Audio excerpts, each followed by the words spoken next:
Assalamualaikum warahmatullahi wabarakatuh. Halo, kami dari kelompok 13 mata kuliah Ilmu Falak kelas B Hukum Tata Negara Siasah semester 5. Perkenalkan, saya Nudia Ariska dan rekan saya Muhammad Riyad Hawari. Kami di sini ingin menjelaskan mengenai penciptaan alam semesta berdasarkan teori dan Al-Qur'an. Berawal dari pertanyaan-pertanyaan yang belum terjawab di sekitar kita, salah satunya bagaimana proses penciptaan alam semesta. Maka dari itu, terciptalah beragam teori yang menyangkut proses terbentuknya alam. Namun, di antara teori-teori yang ada, di dalam Al-Quran juga menjelaskan bagaimana proses penciptaan alam semesta ini. Di antara teori yang ada, salah satunya yang paling dikenal yaitu teori ledakan besar atau teori Big Bang. Teori ledakan besar atau Big Bang adalah teori yang paling populer dan banyak diyakini kebenarannya hingga saat ini.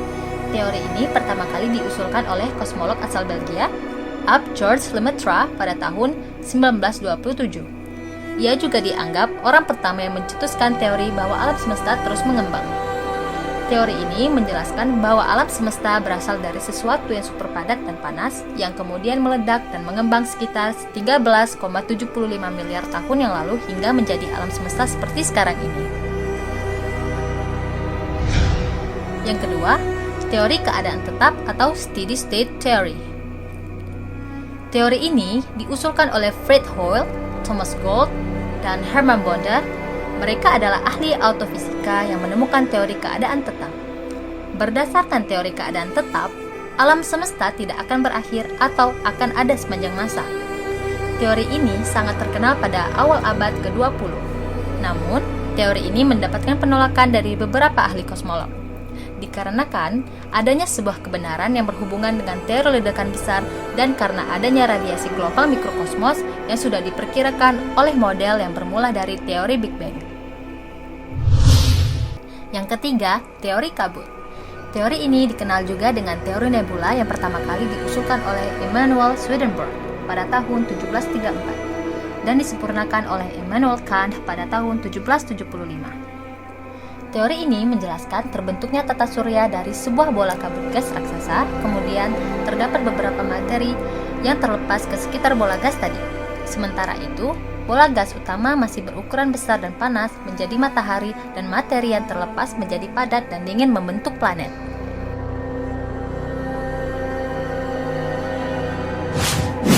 Yang keempat, teori bintang kembar. Teori ini dikemukakan pada tahun 1930-an oleh seorang astronom Inggris R.A. Lyttelton. Dalam teori ini dijelaskan bahwa mula-mula ada matahari kembar yang saling mengelilingi. Kemudian salah satu matahari tersebut ditabrak oleh bintang yang sedang melintas lalu hancur menjadi materi yang lebih kecil. Namun tetap mengitari matahari yang masih utuh. Lama-kelamaan materi itu menjadi sebuah planet. Proses penciptaan alam semesta menurut Al-Quran terdapat dalam Quran surat Qaf ayat 38. وَلَقَدْ خَلَقْنَا السَّمَاوَاتِ وَالْأَرْضَ وَمَا بَيْنَهُمَا فِي 6 أَيَّامٍ وَمَا مَسَّنَا مِن لُغُوبٍ. Yang berarti, dan sungguh kami telah menciptakan langit dan bumi dan apa yang ada di antara keduanya dalam 6 masa, dan kami tidak merasa letih sedikit pun.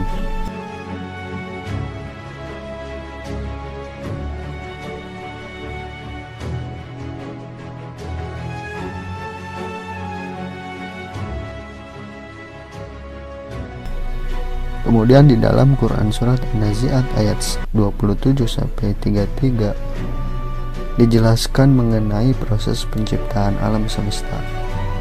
Menurut para ahli mengambil kesimpulan bahwa proses penciptaan langit dan bumi terjadi dalam 6 masa. Masa yang pertama disebut penciptaan langit pertama kali. أَأَنْتُمْ أَشَدُّ خَلْقًا أَمِ السَّمَاءُ بَنَاهَا. Pada masa ini, alam semesta pertama kali terbentuk karena adanya ledakan besar atau Big Bang kira-kira 13,7 miliar tahun lalu. Bukti dari teori ini ialah gelombang mikrokosmik di angkasa dan juga meteorit. Dari ledakan tersebut, terbentuklah awan debu atau dukhan. Ketika dukhan berkondensasi sambil berputar dan membadat, terbentuk unsur hidrogen. Saat temperatur dukhan mencapai 20 juta derajat Celcius, terbentuklah helium, dan dari reaksi inti sebagian atom hidrogen lalu sebagian hidrogen yang lain yang berubah menjadi energi berupa pancaran sinar infrared. Masa kedua. أأنتم أشد خلقا أم السماء بناها. Menurut Quran Surat An-Nazi'at ayat 28, pengembangan dan penyempurnaan. Dalam ayat ini terdapat kata meninggikan bangunan dan menyempurnakan, yang memberi pengertian bahwa alam semesta mengembang, galaksi-galaksi makin menjauh dan langit makin tinggi. Sedangkan kata menyempurnakan memiliki arti bahwa alam ini tidak semata-mata terbentuk, melainkan sebuah proses revolutif atau bertahap.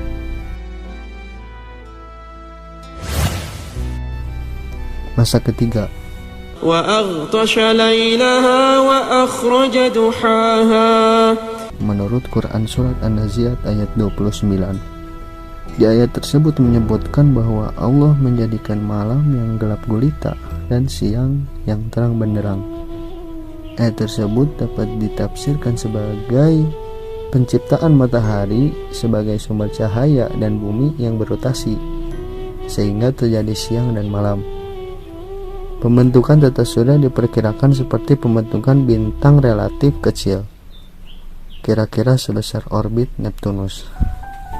Prosesnya sama seperti pembentukan galaksi, hanya ukurannya lebih kecil.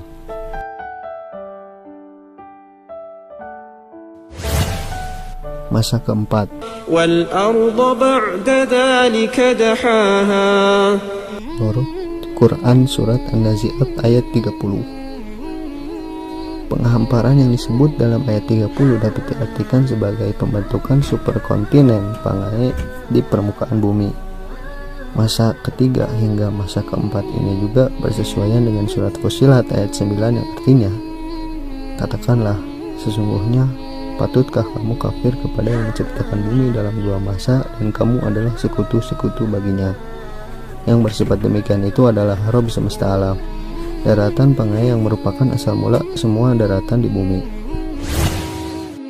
Masa kelima. أخرج منها ماءها ومرعاها. Menurut Quran Surat An-Nazi'at ayat 31, dari ayat 31 di atas dapat diartikan bahwa di bumi belum terdapat air ketika mula-mula terbentuk.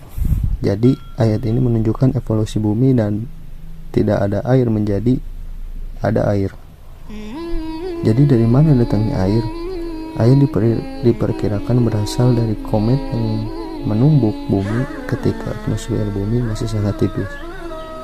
Unsur hidrogen yang dibawa komet kemudian bereaksi dengan unsur-unsur di bumi dan membentuk uap air. Uap air ini kemudian turun menjadi hujan yang pertama. Bukti bahwa air berasal dari komet adalah rasio deuterium dan hidrogen pada air laut, yang sama dengan rasio pada komet. Deuterium adalah unsur hidrogen yang masanya lebih berat daripada hidrogen pada umumnya. Karena semua kehidupan berasal dari air, maka setelah air terbentuk, kehidupan pertama berupa tumbuhan bersel satu pun mulai muncul di dalam air. Masa ke-6 menurut Quran Surat An-Nazi'at ayat 32-33. وَالْجِبَالَ أَرْسَاهَا مَتَاعًا لَكُمْ وَلِأَنْعَامِكُمْ. Dalam ayat 32 di atas disebutkan gunung-gunung dipancangkan dengan teguh. Artinya gunung-gunung terbentuk setelah penciptaan daratan, pembentukan air dan munculnya tumbuhan pertama. Gunung-gunung terbentuk dari interaksi antar lempeng ketika superkontinen Pangaea mulai terpecah. Kemudian setelah gunung mulai terbentuk, terciptalah hewan dan akhirnya manusia sebagaimana disebutkan dalam ayat 33 di atas. Jadi usia manusia relatif masih sangat muda dalam skala waktu geologi. Jika diurutkan dari masa ketiga hingga masa keempat, maka 4 masa tersebut dapat dikorelasikan dengan 4 masa dalam surat Fussilat ayat 10 yang berbunyi, "Dan Dia menciptakan di bumi itu gunung-gunung yang kokoh di atasnya. Dia memberkahinya dan Dia menentukan padanya kadar makanan-makanan penghuninya dalam 4 masa." Penjelasan itu sebagai jawaban bagi orang-orang yang bertanya. Demikian penafsiran 6 masa penciptaan alam dalam Al-Quran sejak kemunculan alam semesta hingga terciptanya manusia. Terima kasih untuk partisipasinya. Mohon maaf jika ada kesalahan. Sampai jumpa kembali. Assalamualaikum